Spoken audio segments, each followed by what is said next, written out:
Hello guys, ഞാൻ രാവിലെ ഒരുങ്ങിക്കെട്ടി എങ്ങോട്ടാണെന്നല്ലേ. എൻ്റെ ഒരു ഫ്രണ്ടിന് അവളുടെ അമ്മയ്ക്ക് ഇസ്രായേലിലോട്ട് കുറച്ച് ഓണം കോമ്പോസ് ഡ്രസ്സസ് കൊറിയർ അയക്കാൻ വേണ്ടിയിട്ട് അത് മേടിക്കാൻ പോയതാണ്. നമ്മൾ പോത്തൻകോടുള്ള ഒരു ബോലോ ഷോപ്പ് എന്ന് പറഞ്ഞിട്ടുള്ള ഷോപ്പിലാണ് കേട്ടോ പോയത്. പക്ഷേ അടിപൊളി കോമ്പോസ് ഉണ്ട്, ഓണത്തിനിടാൻ പറ്റിയ കുറേ സാധനങ്ങൾ അവിടെ ഉണ്ട്. കുറച്ച് എനിക്ക് വീഡിയോ എടുക്കാൻ പറ്റുള്ളൂ, പക്ഷെ നമ്മൾ എടുത്ത സാധനം വീഡിയോ എടുത്തിട്ടില്ല. അടിപൊളി പ്രിൻ്റ് വരുന്ന കുറേ സാധനങ്ങൾ അവിടെ ഉണ്ട് കേട്ടോ. സോ അതൊരു മെൻസ് വെയർ ഷോപ്പാണ്. അപ്പോൾ മെൻസിനുള്ളതാണ് നമ്മൾ എടുക്കാൻ പോയത്. അപ്പം അങ്ങനെ പോയി എടുത്തിട്ട് അടുത്ത് നമ്മുടെ സൗത്ത് സോൺ സഹോദയ നടക്കുവാണ്. എല്ലാവരും അറിഞ്ഞു കാണുമല്ലോ. അപ്പോൾ അത് കാണാനായിട്ട് സെൻട്രൽ സ്റ്റേഡിയത്തിൽ വെച്ചായിരുന്നു. സ്പോർട്സാണ്.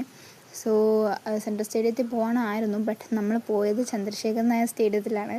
അവിടെ പോയപ്പോൾ കേസ് അവിടെ ഒരു കുഞ്ഞുങ്ങൾ പോലും ഇല്ല, ആരുമില്ല. നമ്മൾ വെച്ച് ഈ പരിപാടിയൊക്കെ കഴിഞ്ഞോ എന്ന് വിചാരിച്ചു. പിന്നെയാണ് സാറിനെ വിളിച്ച് ചോദിച്ചത് മനസ്സിലായത് സെൻട്രൽ സ്റ്റേഡിയത്തിലാണെന്ന്. അങ്ങനെ അച്ഛൻ്റെ അനിയൻ അവിടെ ഉണ്ടായിരുന്നു. അപ്പോൾ പോയി അവനെ കണ്ടു. അവൻ സ്കേറ്റിംഗ് ആയിരുന്നു കേട്ടോ. പോയി കണ്ടു, സ്കേറ്റിംഗ് ഒക്കെ കണ്ടു, അടിപൊളിയായിരുന്നു. ആൻഡ് തിരിച്ചു വരുന്ന വഴി നമ്മളെ മെയിൻ തിങ് ഫുഡടി. ആൻഡ് ഞാൻ വീട്ടിൽ പോയി. ഓക്കെ, ഒന്നും ചോദിച്ചില്ല.